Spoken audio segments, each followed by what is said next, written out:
नमस्कार दोस्तों, आज हम सुनेंगे जो दस माता के दिनों में सुनी जाने वाली कहानी। तो गणेश जी की, पतवारी माता और खेजड़ी की कहानी और तुलसी मैया की कहानी, ये सब कहानियाँ इन दिनों में सुनी जाती है, बहुत ही शुभ मानी जाती है और ख़ास तौर पे इन्हीं दिनों पे सुनी जाती हैं। तो तुलसी मैया और गणेश जी का बहुत ही विशेष महत्व है।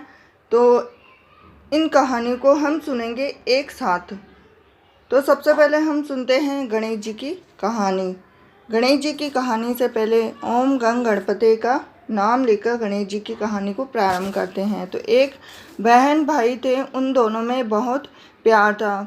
बहन भाई दोनों पास पास के गांव में रहते थे। बहन का एक नियम था, वो रोज़ सुबह अपने भाई का मुंह देखकर ही खाना खाती थी। अब वह रोज़ काम करके भाई के घर जाती और भाई का चेहरा देखती और वापस अपने घर आकर खाना खाती थी। रास्ते में उसे गणेश जी का एक मंदिर मिलता था। वहाँ पर तुलसी लगी हुई थी, पतवारी जी भी वहीं पर थी और खेजड़ी भी थी। अब रोज रास्ते में गणेश जी के मंदिर पर गणेश जी की पूजा करती, पतवारी को जल चढ़ाती और पूजा करती, तुलसी जी और खेजड़ी को जल चढ़ाती और प्रार्थना करती थी। तो हे गणेश जी महाराज, पतवारी माता, तुलसी माता, खूब अन्न धन दीजो, मारो चूड़ो दौड़ो अमर करजो और मारे अमर सुहाग करजो, मारी भाई की लंबी उम्र करजो। अब एक दिन वह जब अपने घर से भाई के यहाँ आ रही थी तो रास्ते में कंकड़, पत्थर और कांटों से पैर छिद गए और उनमें से खून निकलने लगा। तो जो वह भाई के घर पहुंची तो भाभी ने उसके पैर देखे। तो उसने ननद से पूछा कि ये क्या हुआ। तो भाभी ने आज बहन के जाने के बाद कहा कि आपकी बहन के पैर रास्ते के कंकड़, पत्थर और कांटे होने से छिल गए हैं। उसके भाई ने सारा रास्ता साफ करने की ठान ली। अब उसने सब कंकड़, पत्थर, कांटे, रास्ते में आने वाली पतवारी, तुलसी, खेजड़ी और गणेश जी की छतरी सब हटा दिए और सारा रास्ता एक जैसा समतल कर दिया।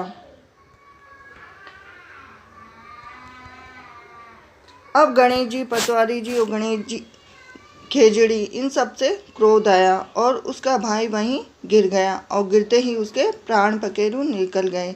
सब गांव वाले उसे लेकर उसके घर पहुंचे और उसका दाह संस्कार करने लगे। तब उसकी भाभी ने कहा कि रुको, उनकी बहन को तो आ जाने दो, वह इनका चेहरा देखकर खाना खाती है, तो उसे भी इनका चेहरा देख लेने दो। तो गांव वाले कहने लगे, अब तो इनकी बहन को बिना भाई का चेहरा देखे ही रोज खाना खाना है। अब बहन दूसरे दिन वापस भाई का चेहरा देखने के लिए निकली तो मंदिर टूटा हुआ था। तो उसने पुनः गणेश जी को चबूतरा बनाकर वहाँ बिठाया। गणेश जी को, तुलसी जी को रोप पर जल चढ़ाया और पूजा की और पतवारी को इकट्ठा करके उनको जल चढ़ाया और पूजा की।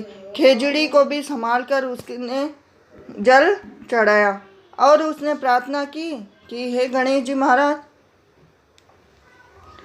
जैसे मेरे भाई को हमेशा लंबी उम्र देना। और भगवान ने सोचा, यह हमारी इतनी सेवा करती है, हम इनके भाई को कैसे जीवित नहीं करेंगे, हमारी पूजा कौन करेगा। अतः जैसे ही बहन घर पहुंची और भाई को पुकारा तो देखा उसका भाई उठकर बैठ गया। तो हे गणेश जी महाराज, पतवारी माता, तुलसी माता, खेजड़ी, जैसे उन भाई बहन को टूटे वैसे सबको टूट जाओ, सबको प्यार अमर रखजो, कथा अधूरी हो तो पूरी करजो और पूरी हो तो उसका मान रखजो।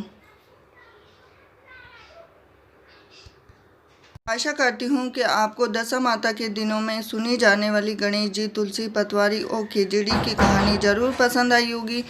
वीडियो पसंद आया हो तो वीडियो को लाइक कीजिए, चैनल को सब्सक्राइब कीजिए और बेल आइकन को ज़रूर दबा देना। मैं मिलती हूँ आपसे नेक्स्ट वीडियो में। हरे कृष्णा।